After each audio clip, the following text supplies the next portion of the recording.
Hindi na lang sana kayo nag-abala pang ihatid ako Mahinang sambit ko habang nandito na kami sa loob ng kanyang kotse.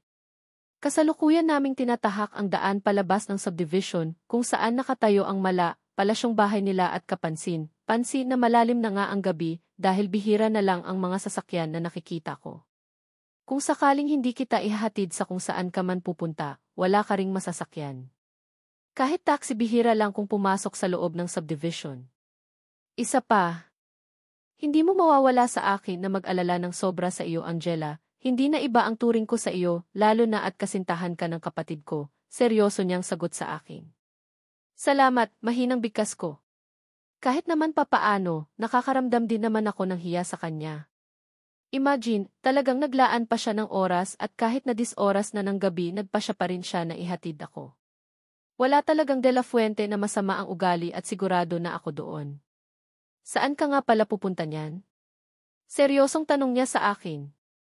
Muli akong nag-angat ng tingin at tumitig sa kawalan. Sa pinakamalapit na bus stop na may biyaheng probensya, mahinang sagot ko. Sa totoo lang hindi ko din talaga alam kung saan ako pupunta. Wala akong idea at hindi ko din alam kung paano mag-umpisa sa buhay na malayo kay Brian. Hay naku! Ang hirap ng ganyan. Hindi ka dapat magpadala sa bugso ng damdamin mo. Hindi mo pala alam kung saan ka pupunta pero aalis ka, seryosong tanong niya. Hindi naman ako nakaimik.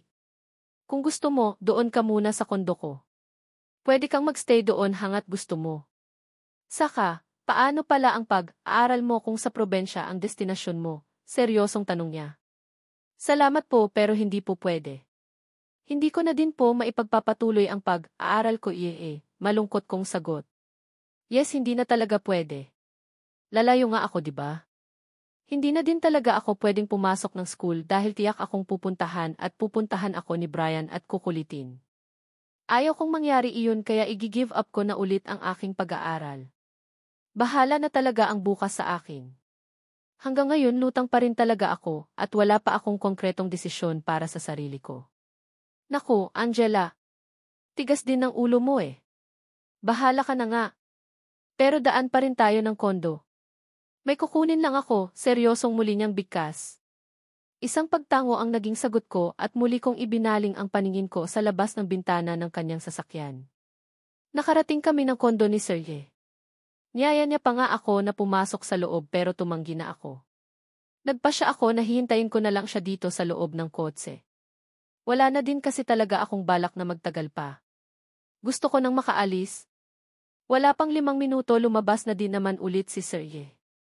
Halata din sa kilos niya ang pagmamadali habang may bitbit siyang isang maliit na backpack. Mabilis na iniabot niya iyon sa akin sabay ngiti. Regalo ko para sa iyo. Saka mo na lang buksan. Ihahatid na kita ngayon sa bus terminal, nakangiti niyang bigkas. Isang tipid na pagtango ang naging sagot ko bago ko naramdaman ang pag-usad ng sasakyan paalis. Sa isang bus station niya nga ako dinala. Sakto naman na may paalis kaya mabilis na din akong sumakay. Bahala na kung saang probensya man ang biyahe pero ang importante makalayo na muna ako. Mag-ingat ka, huling bilin sa akin ni Iye bago niya iniabot ulit sa akin ang backpack na dinaanan namin sa kondo unit niya kanina. Salamat. Maraming salamat sa lahat. Hindi ko kayo makakalimutan, umiiyak kong bigkas. Isang tipid ng ngiti ang naging tugon niya sa akin bago ako tuluyang sumakay ng bus. Ang bus na tuluyang maging daan para tuluyan na akong makalayo sa kanila. Medyo maraming pasahero ang nasabing bus at napag-alaman ko din na patungo pala ito sa isang pier sa South. Iyon na lang din ang sinabi ko sa driver na bababaan ko since wala naman talaga akong idea kung saan ako patutungo. May cash pa ako sa wallet ko kaya doon na lang muna ako kumuha ng pambayad sa pamasahe. Habang nasa biyahe, nagpasya na din akong i-check ang bag na bigay sa akin ni Evie at ganoon na lang ang panlalaki ng mga mata ko nang sumalubong sa paningin ko ang maraming cash. Yes, walang ibang laman ang naturang bag kundi pera. Napakaraming pera na maayos na nakasalansan. Hindi ko mapigilan ang maluha. Hindi ko akalain na ganito din pala kung mag-alala sa akin si Evie. Kahit papaano, napakaswerte ko pa rin pala talaga. Hindi man naging pabor ang tadhana sa pag-iibigan naming dalawa ni Brian, sinigurado naman ng pamilya niya na hindi ako maghihirap. Sapat na siguro talaga ang pera na ito para maging maayos ang buhay ko. Wala din kasi akong balak na pakialaman pa ang bank card na bigay sa akin ni Madam Trixie. Wala akong balak na gastusin iyon dahil feeling ko talaga suhol iyon para layuan ko ang anak nila. Ayos lang na itong cash na bigay ni Ihi ang gagastusin ko dahil noon pa man. Kaibigan na ang turing niya sa akin at wala siyang ibang pakay kundi ang tulungan ako at masigurado na magiging ayos pa rin ang buhay ko kahit na wala na ako sa poder nila. Tulero at hindi ko alam kung saan ako pupunta. Hindi ko talaga alam kung saan ako patutungo habang nakasunod lang ako sa karamihan patungo sa isang malaking barko. May tiket ka na ba, miss? Hindi ko pa nga mapigilan ang mapapitlag nang bigla akong tanungin ng isang security guard. Kaagad naman akong umiling. Wala pa po kinakabahan ko namang bigkas. Patungong Mindanao ang barko na iyan ma'am at kailangan nyo munang bumili ng tiket bago kayo makasakay, seryosong sagot sa akin ni Manong Guard. Sige po bibili ako ng tiket, pilit ang ngiting sagot ko. Kaagad niya namang itinuro ang isang window kung saan daw ako makakabili ng tiket na kaagad ko din namang pinuntahan. Nakipila na din ako. Maraming tao at medyo malamig ang dampi ng hangin sa balat ko kaya nagpasya akong isuot ang aking jacket. Alerto din ako sa paligid lalo na at kailangan kong ingatan ang daka kong bag. Nakasalalay pa naman sa loob ng bag na ito ang aking kinabukasan. Mabilis lang naman ang naging pila at pagkabili ko ng tiket mabilis na din akong sumakay ng barko. May mahigit 1 oras pa daw na kailangang hintayin para mag-umpisang maglayag kaya naghanap na muna ako ng makakain. Kagabi pa ako walang kain kaya medyo kumakalam ng din ang sikmura ko. Ramdam ko na din ang panginginig ng laman ko dahil sa gutom. Pagkatapos kong makabili ng makakain, pumuwesto ako sa pinakasulok na bahagi ng kantin.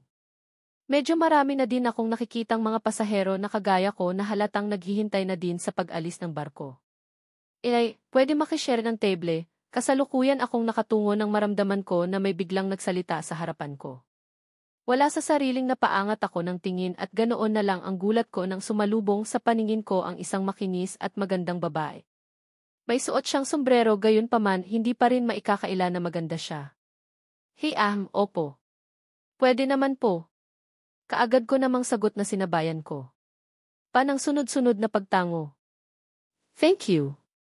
Grabe ang daming pasahero no, nakangiti iyang bigkas. Wala sa sariling napatango ako habang hindi ko maiwasan na pakatitigan siya sa kanyang mukha.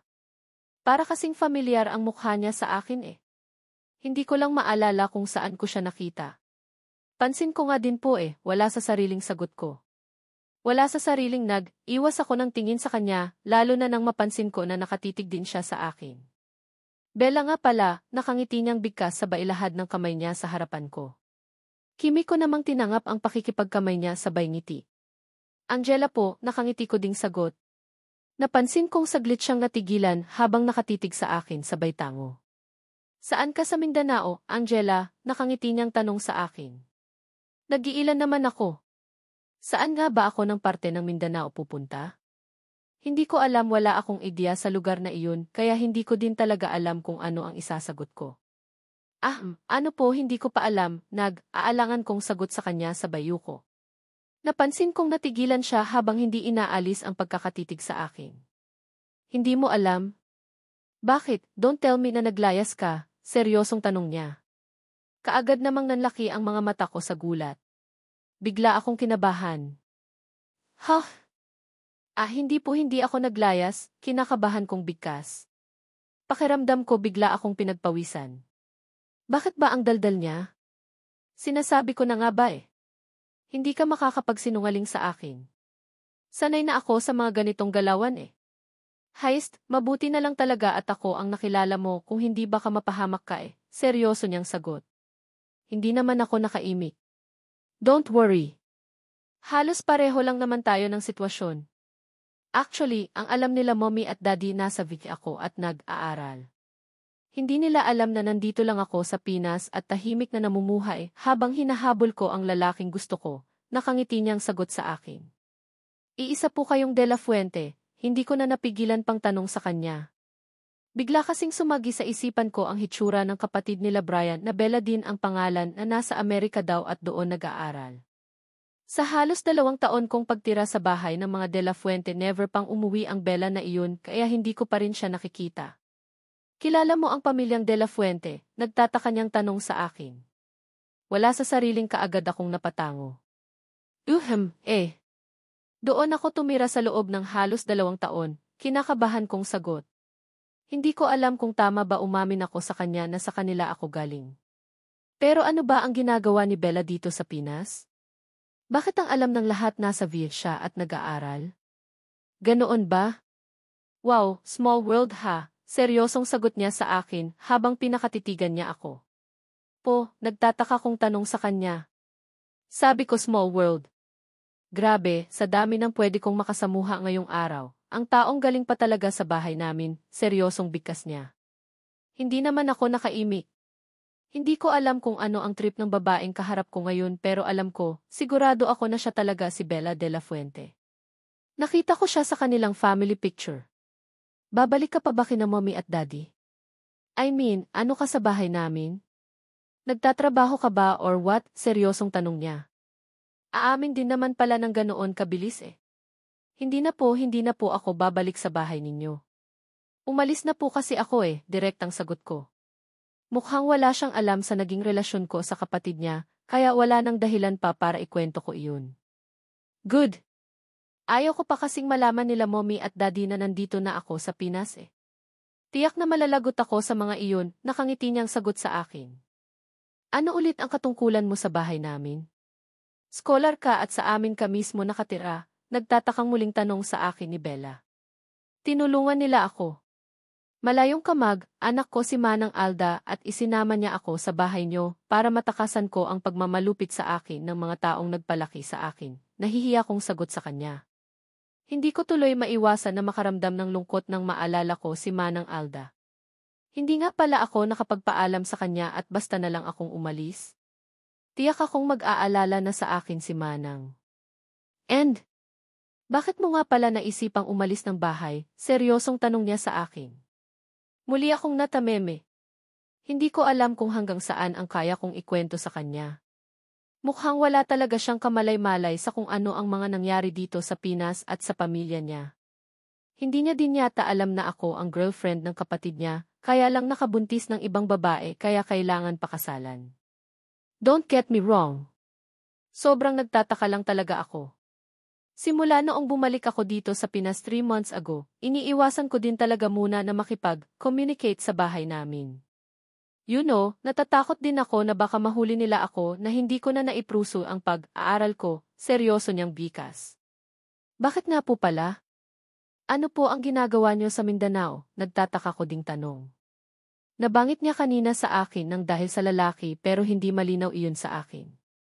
Dahil nga sa lalaking iniibig ko. Tinamaan ni Cupido kaya nakagawa ako ng mga desisyon sa buhay ko na parang pagsisisihan ko yata sa hinaharap, sagot niya. Napansin kong biglang nagbago ang ekspresyon ng mukha niya. Sa pagkakataon na ito, kitang-kita ko sa mukha niya ang lungkot. Ikaw ano ang nangyari sa iyo? Bakit ka nga pala ulit umalis? Saka, bakit namamaga ang mga mata mo na para bang galing ka sa pag-iyak? Seryosong tanong niya. Gulat naman akong napatitig sa kanya. Alam kong may something kaya hindi mawawala sa akin ang tanungin ka. Don't worry, kung wala kang ibang mapuntahan pwede kang sumama sa akin, nakangiti niyang muling bigkas. Hindi ko naman malaman kung ano ang isasagot ko. Isang De La Fuente si Bella at kaya ko bang sumama sa kanya? Paano na lang kung malaman ito ni Brian? Wala pa naman akong balak na magpahanap.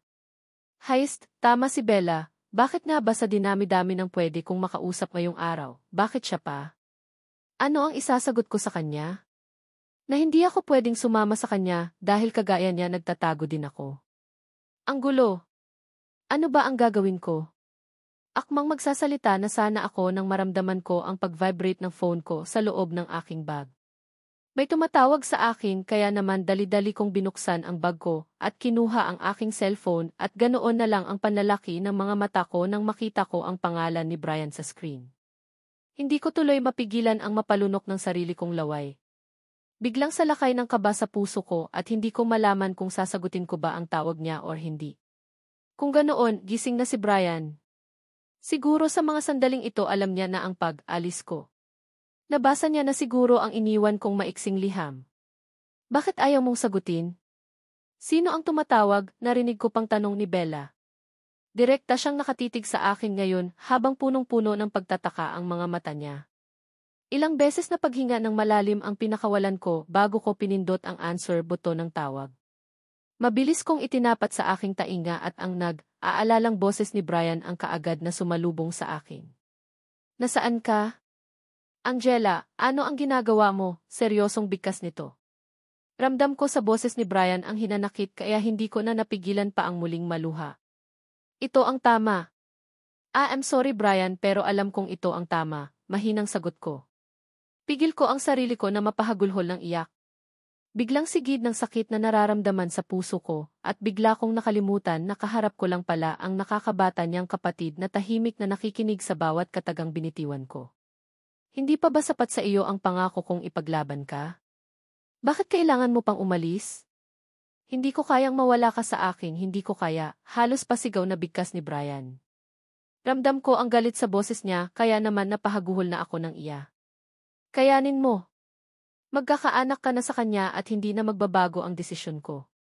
Gustuhin ko mang magstay pero hindi kaya ng konsensya ko at hindi din siguro ako maging masaya lalo na sa tuwing naiisip ko na may isisilang na bata dito sa mundo na walang makakasamang ama ng dahil sa akin. Lumuluha kong sagot kasabay ng pagpindot ng end button. Hindi ko na kaya pang makipag-usap ng matagal sa kanya. Mas lalo lang kasi talaga akong nasasaktan eh. So, girlfriend ka ng kapatid ko kaya lang kailangan mong umalis dahil nakabuntis siya. Kisay, palekero talaga, tanong sa akin ni Bella habang ini-off ko ang aking cellphone para hindi na ako matawagan pa ni Brian ulit. Patuloy ang pagpatak ng luha sa aking mga mata. Wala na siguro akong dapat ba itago sa kaharap ko dahil narinig niya na ang kung anuman ang katagang binitiwan ko kay Brian. Alam mo, mukhang magkaiba tayo. Ako, pilit kong hinahabol ang lalaking gusto ko, tapos ikaw basta ka nalang lumayo, kahit na alam mong mahal ka ng tao. Seryosong bigkas ni Bella. Fuck!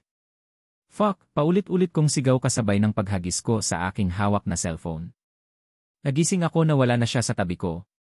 Hindi ko man lang namalayan ang pag-alis niya na labis kong ikinagagalit ngayon. Ilang beses ko nang tinatawagan si Angela, pero ilang saglit lang ng pag-usap namin pinatay niya na ang tawag. Halatang ayaw akong makausap dahil ini-off niya na ngayon ang kanyang phone. Mukhang pinanindigan yata ang kanyang paglalayas. Hindi ko alam kung bakit kailangan niya pang umalis gayong malinaw naman na ang paulit-ulit kong sinabi na siya lang ang babaeng ihaharap ko sa dambana. Hindi ako magpapakasal kay Grace kahit na ano ang mangyari. Bakit hindi siya nagtiwala sa akin? Bakit bigla na lang siyang umalis?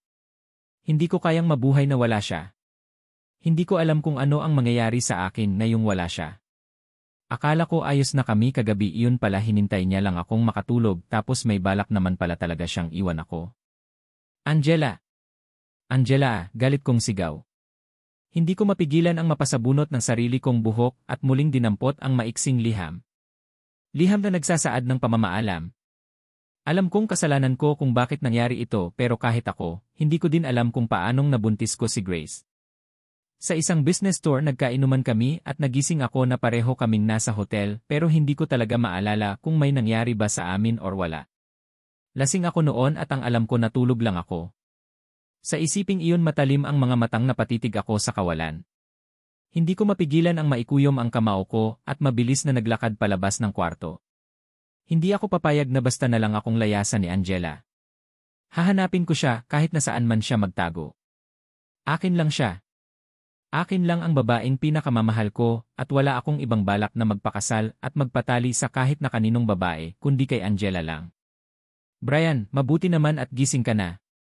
Maghanda ka, mamamanhikan tayo mamayang gabi sa Pamilya Crisostomo, seryosong bigkas ni Mommy.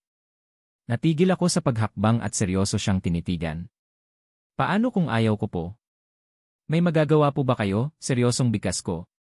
Brian, ano ba yang sinasabi mo? Anong ayaw mo? Pagkatapos mong buntisin si Grace ganoon lang ba kadali sa'yo na i-dispatcha siya? Nakalimutan mo na ba na may mga kapatid kang babae? Paano kung sa kanila gawin ng ibang lalaki ang ginawa mo kay Grace? Ano ang mararamdaman mo? Galit na sagot naman ni Daddy. Dad, wala akong ginawang masama at sigurado ako na hindi ako ang ama ng ipangbubuntis ni Grace. Walang nangyari sa amin at hindi ko maintindihan kung bakit kailangan niya i-insist na sa akin ang dinadala niya gayong matagal na kaming hiwalay, seryosong sagot ko. Nagkatinginan naman ang dalawa kaya muli akong nagsalita. Payag ba kayong may mapasama sa pamilya natin na hindi natin kadugo? Payag ba kayong mag-alaga ako ng batang hindi natin kaano-ano? Si Angela ang mahal ko at si Angela lang ang pwedeng maging nanay ng mga anak ko, seryoso kong sagot bago ako naglakad paalis. Diretso ako sa aking sasakyan at mabilis na sumakay. Wala na akong pakialam pa kung magalit man sila sa akin or hindi. Ang bilis nilang magpapaniwala sa chismis mula sa isang walang kwentang babae. Huwag na huwag din akong pilitin ng mga Krisostomo na pakasalan ang anak nila kung hindi baka makagawa ako ng mga bagay na baka pagsisisihan nila habang buhay. Si Angela lang ang babaeng para sa akin at wala nang iba. Kung kinakailangang hahalughugin ko ang lahat ng sulok ng mundo gagawin ko. Hahanapin ko si Angela sa kahit na anong paraan. Hindi siya makakatakas sa akin. Nagpa siya akong dumaan sa eskwelahan kung saan pumapasok si Angela. Sa eskwelahan na pag-aari din ng pamilya namin kaya malaya akong nakakalabas-pasok. Kaya lang, ganoon na lang ang pagkadismaya na nararamdaman ko nang walang Angela ang dumating. Wala na yatang balak na pumasok ng eskwelahan ngayong araw kaya naman masama nagloob na nagpa siya akong umalis. Mukhang pinanindigan niya ang paglalayas. Pasaway talaga. Diretso ako sa bahay ng kaibigan kong si Franco. Marami siyang mga kakilalang mga taong pwede utusan para hanapin ang taong ayaw magpakita kaya naman sa kanya ako hihingi ng tulong. Kung nandito lang sa Metro Manila si Angela, tiyak na mahahanap ka agad siya. Nilayasan ka ni Angela. Abat hindi maganda yan. Baka talagang ayaw na sa'yo, may himig na pang-aasar sa boses ni Franco habang sinasabi ang katagang iyon. Pigil ko naman ang sarili ko na bigwasan siya dahil talagang may gana pa siyang manginis gayong halos mamatay na ako sa sobrang pag-aala kay Angela. Hindi pwedeng magtagal siya sa labas na walang kasama at baka mapamahak pa siya. Pwede ba bro? I am serious. Hindi ko kailangan iyang comments mo tungkol sa pag-alis ni Angela. I need your help para mahanap siya at maibalik sa bahay, seryoso kong sagot. I know ang I am sorry. Masyado ka namang stress eh. Leave it to me. Wala pang 24 oras mahahanap ko din iyang pasaway mong girlfriend. Nakangiti niyang sagot sa akin. Itong si Franco talaga ang nilapitan ko dahil may-ari ng isang investigative agency ang ama niyang isang retired general. Marami silang connection at may-ari din sila ng isang sikat at kilalang security agency na nagkalat sa buong Pilipinas. Sa kanila din kumukuha ng mga bodyguards ang mga kilalang tao at politiko. Aasahan ko iyan. Ang one more thing gusto ko din paimbestigahan si Grace. Alamin mo kung sino ang lalaki niya at sino ang ama ng ipinagbubuntis niya ngayon, seryoso kong bigkas. What? Pati si Grace? Bro naman, kaibigan natin si Grace. Baka naman pati sa akin magalit iyon kapag malaman niya na pati siya pinaimbestigahan mo, sagot naman ni Franco. Kaagad ko naman siyang pinagtaasan ng kilay. Sino ba ang best friend mo dito? Ako ba or si Grace? Alam mo naman na ang babaeng iyon ang dahilan kaya nilayasan ako ni Angela, di ba? Gusto ko lang naman makakuha ng katibayan na hindi ako ang ama ng ipinagbubuntis ni Grace dahil sa naalala ko, nalasing lang talaga ako noong gabi na iyon. Wala talagang nangyari sa amin mahaba kong paliwanag. Kung walang nangyari sa inyo ni Grace, di wala. Problema ba iyon? Seryosong sagot naman niya sa akin. Gusto ng parents ko na pakasalan ko si Grace. You know excited yata silang magkaapo sa akin. Hindi pa sila nakontento sa apo nila sa kakambal kong si Brianna at pati ako gusto na yatang hanapan ng anak, nayayamot kong sagot. Iyan ang mahirap. Sa bagay, mahirap din pala talagang magkaroon ng mga magulang na family-oriented. Kahit na wala na sa linya, nakikialam pa rin, natatawa niyang sagot sa akin. Kaya nga ngayon ko higit na kailangan ang serbisyon mo. Mababaliw ako kapag tuluyang mawala sa akin si Angela, kaya tulungan mo ako na mahanap siya, seryosong sagot ko. Okay, pagawan ko ng contract sa lawyer ko, tapos ay send ko na lang sa office mo. Of course, need ko din ang down payment bilang kabayaran sa serbisyo ng kumpanya namin, nakangisi niyang sagot. Ulo! Ang daming daldal. Kahit na magkano pa yan, willing akong magbayad basta mahanap mo lang si Angela at maibalik sa akin sa lalong madaling panahon. Baka mabigyan pa kita ng bonus basta magawa mo ng maayos ang trabaho mo eh. Yamot kong sagot sabay tayo. Kaagad naman siyang tumayo at inilahad ang kamay niya sa harap ko. Okay sabi mo eh. Isipin mo na lang na case closed na ito. In 24 hours, mabibigyan na kita ng update kung nasaan ang love of your life, nakangisi niyang sagot. Isang malakas na buntong hininga ang pinakawalan ko bago ko tinangap ang pakikipagkamay ko. Hindi ko alam kung part pa ba ng professionalism itong trip ni Franco, pero kailangan kong sakyan kung ano ang nais niya. Alam kong magaling silang magtrabaho, kaya nga siya ang nilapitan ko eh. Pagkagaling ko sa opisina ni Franco, diretso ako sa aking penthouse. Wala na sana muna akong balak na umuwi ng bahay namin, kaya lang bago ko pa naihinto ang sasakyan ko sa mismong parking area ng penthouse narinig ko naman ang pagtunog ng aking cellphone, kaya dali-dali ko na ding sinagot iyon. Brian, nasaan ka? Seryoso ang boses na tanong ni Mommy sa akin na nasa kabilang linya. Outside. Hinahanap si Angela, seryosong sagot ko. Hindi nakaimik si Mommy kaya muli akong nagsalita. Bakit po? May balita na ba kay Angela? Hindi ko siya makontak at sobrang nag-aalala na ako sa kanya, muli kong bigkas. Gusto kong ipakita at iparamdam sa kanila na walang mas mahalaga sa akin ngayon kundi si Angela lang. Gusto kong ipakita sa kanila na wala akong ibang babaeng gusto kundi si Angela lang at hindi nila ako mapipilit na ipakasal kay Grace. Pwede bang umuwi ka na muna? Pwede bang inantabi mo muna ang tungkol kay Angela dahil may mas malaking problema tayo? Ang kapatid mong si Bella, nakakausap mo ba siya? Seryosong tanong niya sa akin. Kaagad namang nagsalubong ang kilay ko. Nasa Amerika si Bella at paanong nasama sa uspan na ito ang isa pang makulit kong kapatid? Hindi na. Hindi naman mahilig makipag-communicate si Bella sa akin, kaya wala akong naging balita, seryosong sagot ko. Nakatagap kami ng email galing sa university na pinapasukan niya. Nag-drop out na daw ang kapatid mo. Baka sa boses ni Mommy ang matinding pag-alalala habang sinasabi ang balitang iyon, kaya hindi ko talaga maiwasan ang magulat. Paanong nag-drop out noon pa man pangarap na talaga ni Bella na sa Amerika mag-aral? Shit, hindi pa nga tapos ang problema kay Angela, dumating naman ang problema tungkol kay Bella. Nasaan na pala ang babaeng iyon? Mukhang madadagdagan pa yata ang ipapatrabho ko nito kay Franco ah. Imbes sa penthouse ako uwi wala akong choice kundi ang magpakita muna sa bahay. Alam kong sobrang nag-aalala si Mommy sa biglang pag-drop out ni Bella sa school na pinapasukan nito at dagdagan pa na hindi talaga malocate ang kinaroroonan nito. Iyon na lang, lalong nadagdagan ang init ng ulo ko nang pagkapasok ko pa lang sa loob ng vicinity ng bahay namin, ang nakakairita ng pagmumukha ni Grace ang sumalubong sa akin. What do you want? Naiinis kong tanong sa kanya. Napansin kong maluha-luha niya akong tinitigan, kaya hindi ko mapigilan ang maikuyom ang aking kamao. Magaling si Grace magdrama at sanay na ako sa ugali nito. Hintayin niya lang talaga na lumabas ang katotohanan tungkol sa pagdadalang tao niya kuno kung hindi talaga ako manginimi na parusahan siya kasma ang pamilya niya sa kabuluhan na idinulot nila sa relasyon naming dalawa ni Angela. Brian, hanggang ngayon pa ba naman galit ka pa rin sa akin? Magkakaanak na tayo lahat-lahat ganyan pa rin kalamig ang pakikitungo mo sa akin, naiiyak niyang bigkas. Naiinis naman akong napabuga ng hangin at diretsyong naglakad papasok ng bahay. Wala akong panahon sa mga drama niya lalo na at ang daming problema ang kinakaharap ng pamilya namin. Diretso ako sa living room kung saan naabutan ko sila Mommy at Daddy na seryosong nag-uusap. Nang mapansin nila ang pagdating ko sabay pa silang napatitig sa akin. Brian, saan ka ba galing?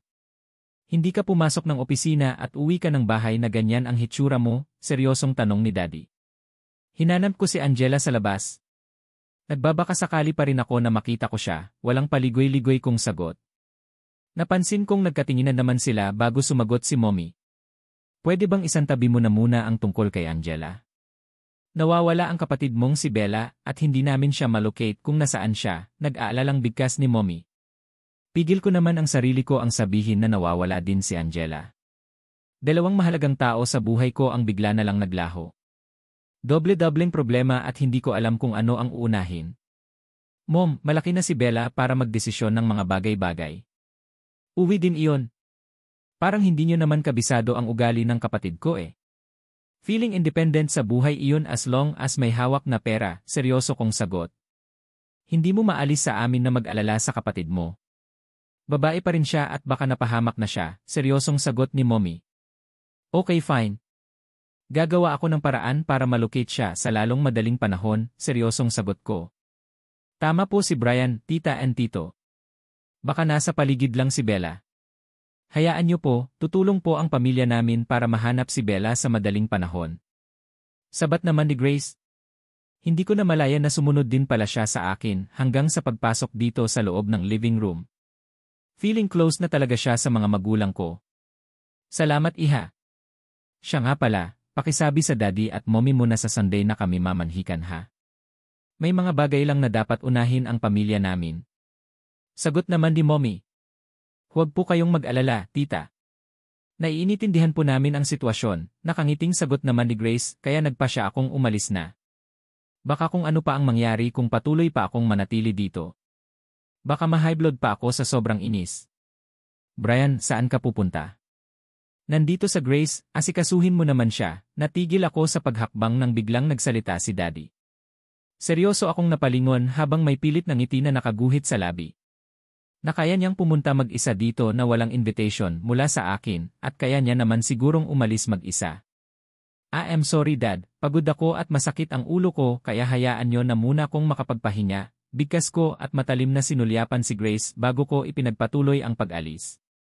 Kaunting ebidensya lang at makakaligtas na ako sa problemang ito.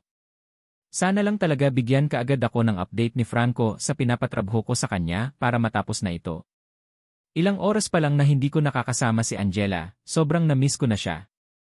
Ay magandang benepisyo din naman na si Ma'am Bella ang nakilala ko sa barko na sinakyan ko dahil hindi din siya nagdalawang isip na isama niya ako sa nirerentahan niyang bahay.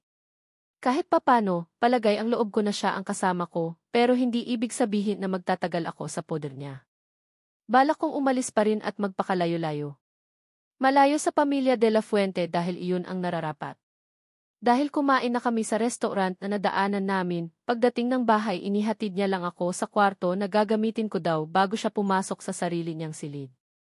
Kulang pa ang impormasyon na nalalaman ko kung bakit nagawang hindi ipaalam ni Bella ang kinaroroonan niya sa pamilya niya pero wala na din naman akong balak na makialam. Malaki na siya para magdesisyon sa sarili niya. Uwi din naman siguro siya sa mga magulang niya kapag mapagod siya sa mga pinanggagawa niya.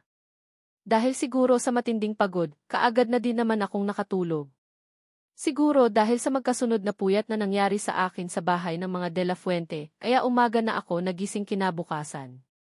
Iyon nga lang, pagkababa ko sa aking higaan, nakaramdam naman ako ng pag-ikot ng paningin ko na sinabayan pa ng pangangasim ng aking sikmura. Wala sa sariling napahawak pa ako sa aking ulo, habang paulit-ulit na idinidilat at ipinipikit ang aking mga mata. Dagdagan pa na naduduwal ako kaya kahit na nahihirapan ako, kaagad kong tinahak ang papuntang pintuan ng kwarto para pumunta ng banyo. Unlike sa bahay ng mga De La Fuente, nasa labas ng kwarto ang banyo nitong bahay na inuupahan ni Ma'am Bella.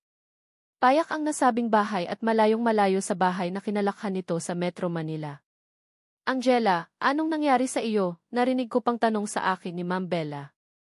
Sakto kasing pagkalabas ko ng aking silid ay siyang paglabas niya naman kaya kitang-kita niya ang hindi ka nais-nais kong kalagayan.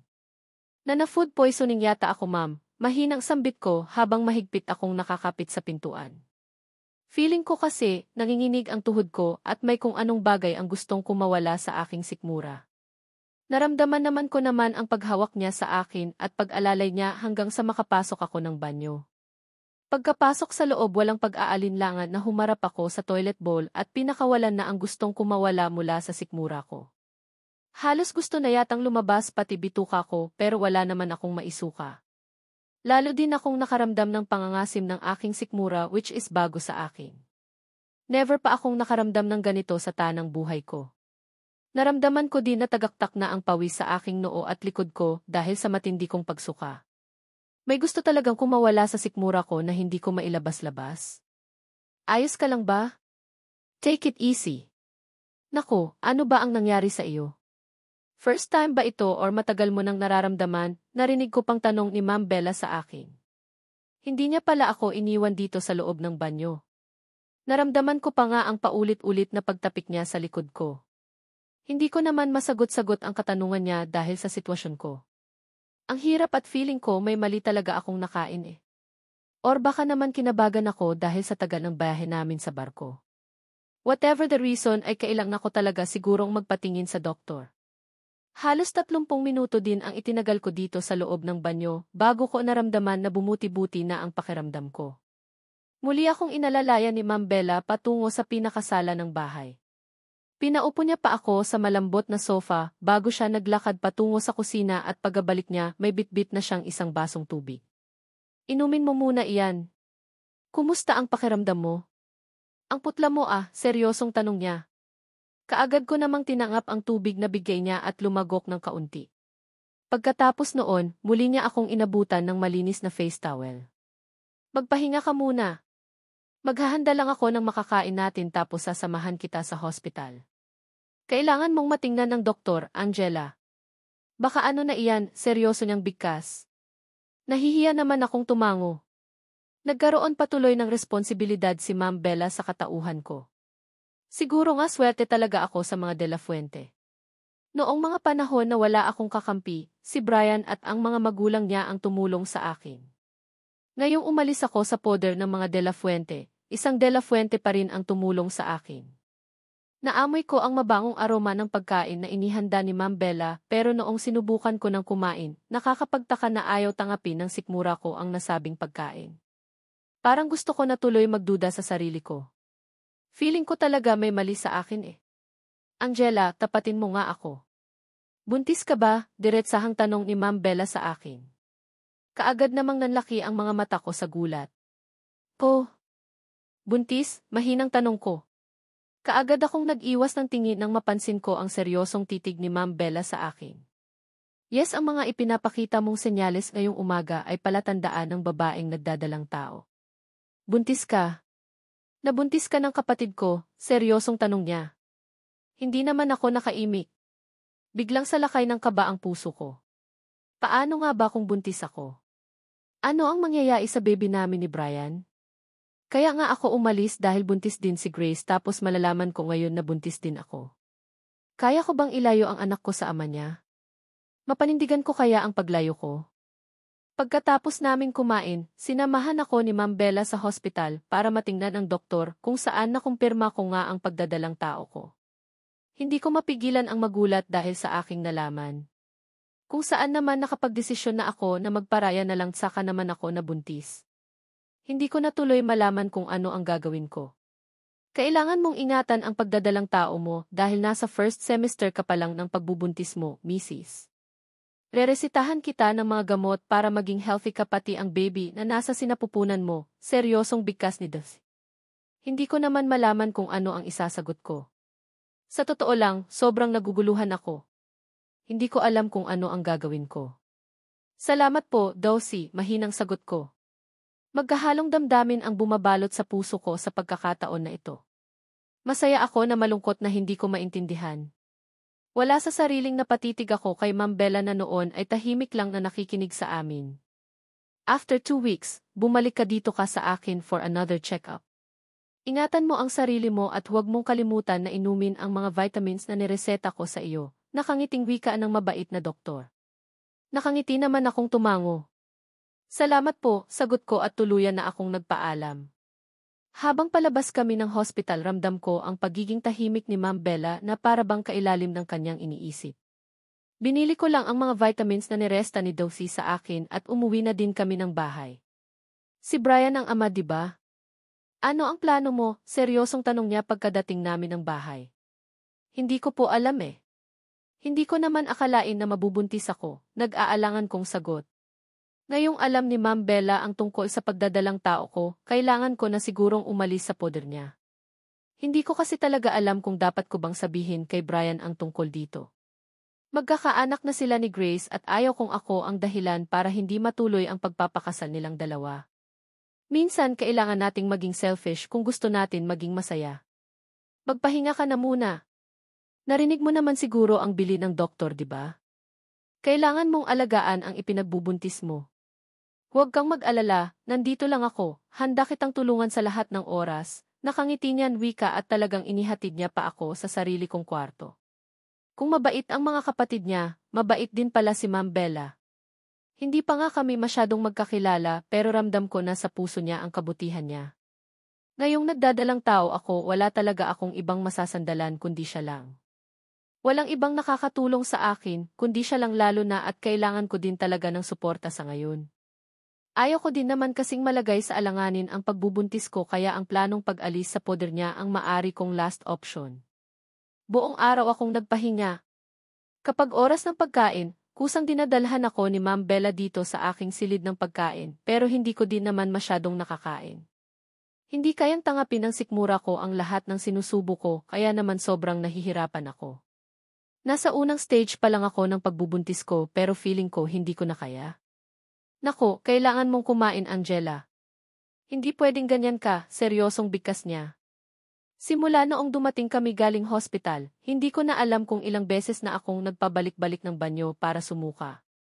Lahat kasi ng isusubo ko, inilalabas ko lang din eh. Sorry po at pati kayo na abala ko pa, nahihiya kong sagot sa kanya. Imbes na wala siyang responsibilidad sa buhay niya, bigla niya tuloy akong naging cargo which is nakakahiya. Ayos lang. Walang problema sa akin. Nakalimutan mo na ba kapatid ko si Kuya Brian at pamangkin ko din naman iyang dinadala mo? Kagaya ng paulit-ulit kong sinabi, hinding-hindi kita pababayaan, nakangiti niyang sagot sa akin. Pasensya na po talaga, ma'am. Nasira pa tuloy ang bakasyon mo dito sa Mindanao dahil sa akin, sagot ko naman sa kanya. Ayos lang. Masaya din pala ang ganitong may nakakausap at may naalagaan ako. Bigla ko kasing naiisip na itinigil na lang ang paghahabol sa kanya, nakangiti niyang sagot sa akin. Gulat naman akong napatitig sa kanya. Kanino po, nagtataka kong tanong. Sa lalaking naging dahilan kaya nandito ako ngayon sa probensyang ito. Basta, mahabang istorya at balang araw, ikikwento ko din sa iyo. Ngayon kailangan muna nating unahin ang kalagayan mo. Teka lang, may preferred ka bang food na gusto mong kainin? Pagkain na hindi mo na isusuka, nakangiti niyang tanong sa akin. Alanganin naman akong umiling. Wala po eh.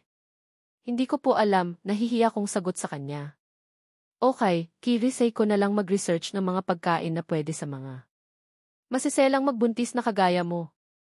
Sa ngayon magpahinga ka muna, ako ang bahala sa lahat, nakangiti niyang bigkas bago niya ako iniwan dito sa aking silid. Hindi ko naman mapigilan ang pagguhit ng masayang ngiti sa labi ko. Swerte ko pa rin pala talaga dahil nag-cruise ang landas namin ni Ma'am Bella. Kung hindi siguro dahil sa kanya baka kung ano na ang nangyari sa akin. Iil ang balita, kaagad kong tanong kay Franco pagkapasok ko sa loob ng kanyang opisina.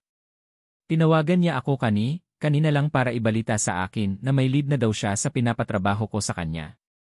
Confirm noong naghiwalay kayo ni Grace, may iba siyang lalaking dinidate at posibleng iyon ang ama ng ipinagbubuntis niya ngayon, nakangising sagot ni Franco sa akin, sabay abot sa akin ng hawak niyang brown envelope.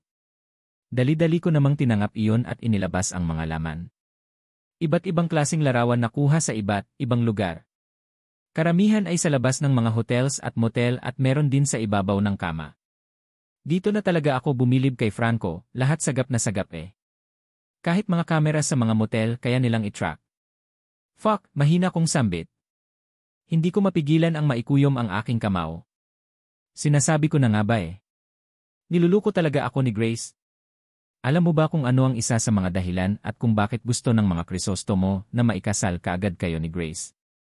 Iyon ay dahil sa malaking pagkakautang nila. Nalulong ang mga magulang ni Grace sa kasino at napabayaan nila ang mga negosyo nila na siyang dahilan kaya nagkandabaon-baon sila sa utang. Ang pamilya niyo ang target nila para makatulong sa problema nila, muling bigkas ni Franco. Hindi naman ako makapaniwala sa narinig. Kilala ang mga Crisostomo sa business world. Kahit niya si Daddy Natuso pagdating sa negosyo, saludo siya sa ama ni Grace dahil sa pagiging batikan nito sa negosyo. Shit! Mga walang hiya. Mga salot. Hinding-hindi ko sila mapapatawad sa ginawa nilang panluluko sa pamilya namin, nakakuyom ang kamaong sagot ko. Pambihira. Hindi ko akalain na sugal lang pala ang magpapabagsak sa mga Crisostomo. Ang dating matayos na pamilya at kilala sa lipunan mukhang darating ang araw na mas maghihirap pa sa daga, natatawang sagot ni Franco. Hindi ko naman mapigilan ang mapangisi. At ako mismo ang gagawa ng paraan para mas mapadali ang bagay na iyon. Mahal akong maningil lalo na at nang dahil sa kanila nagpa siyang umalis ang Angela ko, nakangisi kong sagot. Wow, mukhang exciting ah. Okay, dito lang ako sa gidli, tahimik na manonood at makipalakpak, natatawa niyang sagot sa akin. Muli akong napangisi, sabay tayo. Mauna na ako. Ipapasa ko pa sa mga magulang ko ang tungkol sa mga larawan na ito. Parang nakikinita ko na ang galit ni Daddy kapag malaman niya ang tungkol dito, seryosong bigkas ko, at akmang maglalakad na sana patungo sa pintuan opisina ni Franco nang muli siyang nagsalita. Regarding kay Angela pala, alam ko na kung saan siya huling nakita. Iko-confirm ko lang ang exact location niya and maybe within 5 hours matatrack ko na kung nasaan siya, nakangiting muling bigkas ni Franco. Dali-dali naman akong napabalik sa aking kinaupuan dahil sa sinabi niya. What? Alam mo na kung nasaan si Angela? Saan? Seryosong tanong ko. Hey, relax. Hindi ako nagbibigay ng information hangat hindi ako sigurado, kaya hintayin mo na lang ang susunod kong pagtawag sa'yo. Don't worry, bago matapos ang linggo na ito makakasama mo din siya, basta unahin mo na muna ang tungkol kay Grace para naman wala nang sagabal sa pagmamahalan yung dalawa ni Angela, nakangisi niyang sagot sa akin. Hindi ko naman mapigilan ang malakas na mapabuntong hininga. Hindi ko na talaga kaya pang maghintay. Sobrang namimiss ko na si Angela, pero tama itong si Franco. Isa-isa lang, uunahin ko muna ang tungkol kay Grace at sa pamilya nito para malinis na ang lahat bago makabalik si Angela, at sa pagkakataon na ito, hindi talaga ako papayag pa na muling mawalay sa akin ang babaeng mahal ko. Mabilis na akong nagpaalam kay Franco. Diretso ako sa opisina ni Daddy at mabuti na lang naabutan ko siyang hindi na noon kaabala. Mabuti naman at naisipan mong pumasok ng opisina, kaagad na salubong na bigkas ni Daddy pagkapasok ko sa loob ng opisina niya.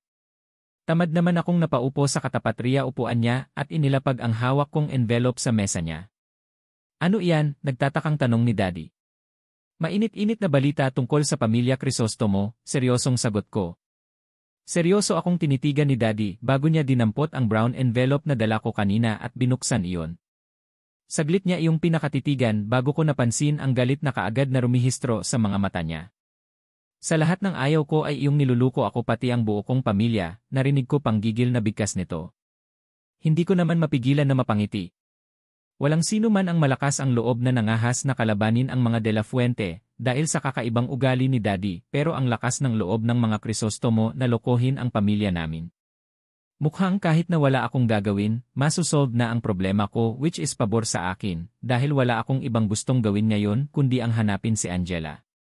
Good job, Brian. Mana ka talaga sa akin, Tuso, at hindi basta-basta nagpapaniwala sa mga taong gustong paikutin ang pamilya natin, bigkas ni Daddy na lalong nagpataas ng morale ko. Yes, kanino pa ba ako magmamana kundi sa kanya lang? Ano ang susunod na hakbang na gagawin natin, Dad? Muntik na tayong nabiktima ng mga Crisostomo, at mali naman yata kung palalagpasin lang natin ang ginawa nila, seryosong sagot ko. Ngayon hanapin mo muna si Angela. Kayang-kaya ko na sila, Son, seryosong sagot ni Daddy Dominic habang nakataas ang kabilang sulok ng labi niya at nanlilisik ang mga mata sa galit. Okay, salamat Dad, magalang kong sagot na kaagad na ding nagpaalam. Diretso akong lumabas ng opisina nito at saktong pagkalabas ko ng pintuan ng opisina nito ay siyang pagtunog naman ng aking cellphone. Hindi ko sana papansinin dahil unregistered number pero nang maalala ko si Angela, dali-dali kong sinagot. Baka may magandang lead na sa kinaroroonan ni Angela, at ayaw kong palagpasin iyon dahil lang sa simpleng hindi pagsagot sa tawag. Yes, seryoso kong sagot. Kuya, si Bella ito, seryosong sagot ng familiar na tinig sa kabilang linya. Kaagad na nagsalubong ang kilay ko nang mabusesan ko ang pasaway kong kapatid. Bella, where are you? Alam mo bang sobrang nag-aalala sila Mommy at Dad sa iyo, seryoso kong bigkas. Kung nasa harapan ko lang ang pasaway kong kapatid na ito, kay sarap niya sigurong paluhurin sa asin. Pinapaaral sa Amerika at kung ano-ano ang mga pinanggagawa sa buhay. Kuya, relax. Pakisabi kina Mommy na nagbakasyon lang ako at uwi din kaagad ako, sagot naman ni Bella sa kabilang linya. Hindi ko naman mapigilan ang malakas na mapabuntong hininga. Wala talaga akong tiwala sa mga ganitong linyahan ng pasaway kong kapatid eh. Nasaan ka ngayon? Ipapasundo kita. Alam mo bang halos hindi mapalagay si Mommy noong nalaman niyang bigla ka na lang nag-dropped out sa pinapasukan mong university, seryoso kong sagot sa kanya. Galit ba sila sa akin? Kaagad niya din namang tanong sa akin. Sinong mga magulang ang matutuwa kapag malaman nila na ang anak nila ay nagbubulakbol? Umuwi ka kaagad dito at huwag mo nang hintayin pa na mahanap ka ng mga investigador na binayaran ko kung hindi mas lalo ka talagang malalagot kina mommy at daddy, seryoso kong sagot sa kanya isa. Kuya naman, tinatakot mo yata ako bakas ang pag-aalala sa boses na sagot niya sa akin. Kailan pa ba ako natutong magbiro at manakot? I am serious at umuwi ka na sa lalong madaling panahon, seryoso kong sagot sa kanya. Okay. Dahil masunurin naman akong anak at kapatid, uwi ako kaagad dyan, pero sa isang kondisyon, back-upan mo ako kina mommy at daddy. Gawin mo ang lahat ng paraan para hindi nila ako pagalitan, sagot niya naman sa akin. Hindi ko naman mapigilan ang mapahilot sa sarili kong sentido.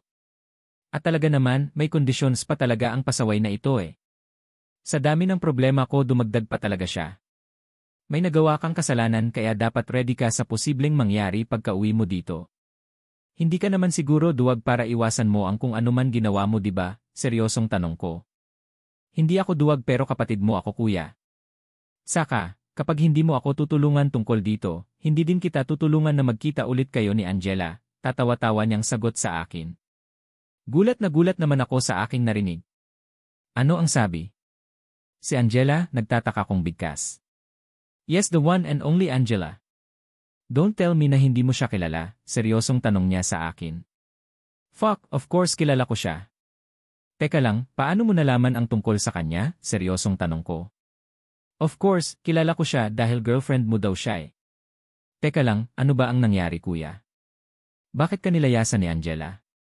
Don't tell mananiluko mo siya at nambuntis ka ng iba? Seryosong tanong nito sa akin.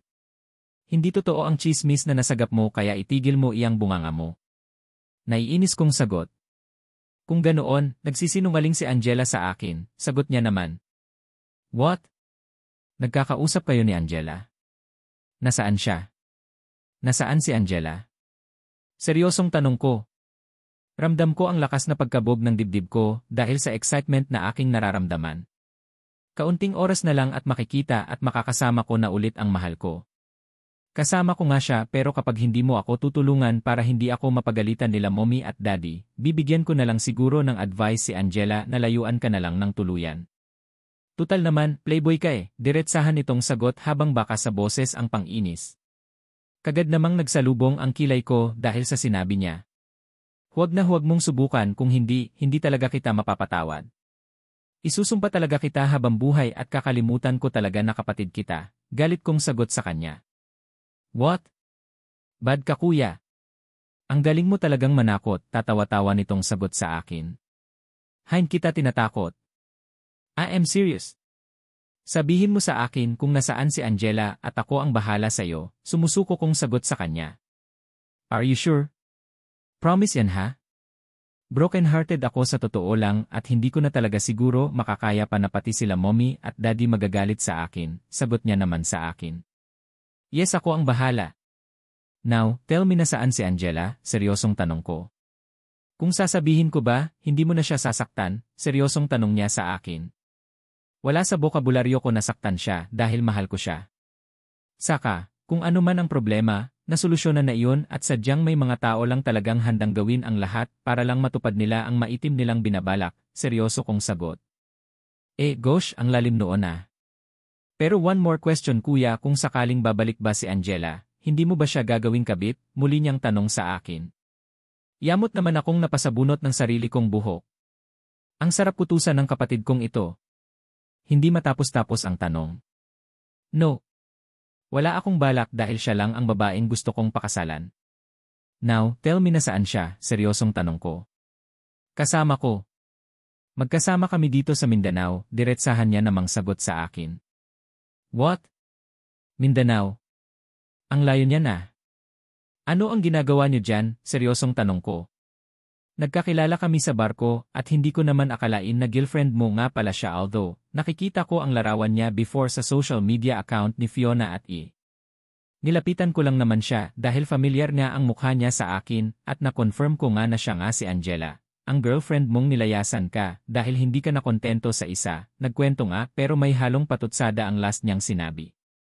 Hindi ako nilayasan ni Angela. Nagparaya lang siya sa pag-aakala niya na ako ang ama ng ipinagbubuntis ni Grace, naiinis ko ng sagot sa kanya. Kahit kailan wala akong balak na lokohin si Angela, at ngayong alam ko na niluluko pala ako ni Grace, humanda talaga sa akin ang babaeng iyon kasama ng mga magulang niya. Uunahin ko lang na makabalik si Angela sa piling ko at sila naman ang haharapin ko.